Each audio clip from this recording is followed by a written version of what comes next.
You will receive a notice in Form 7A which asks you to perform the specified remedy within a fixed time.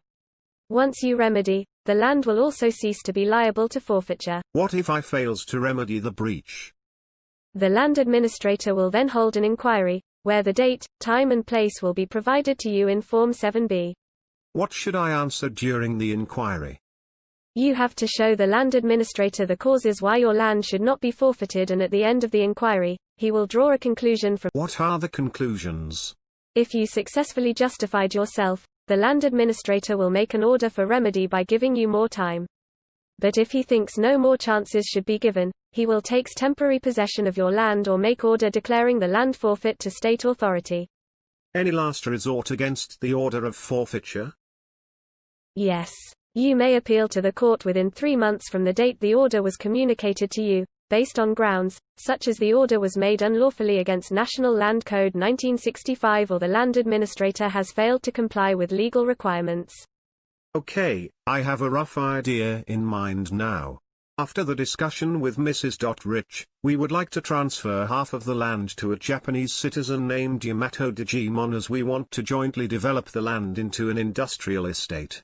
May I know, is it possible? Before proceeding to whether the transaction is valid, we need to determine the definition of foreigner.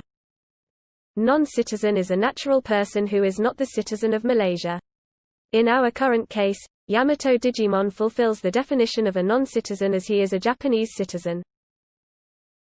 Oh, does this mean that Yamato Digimon is not entitled to the transfer?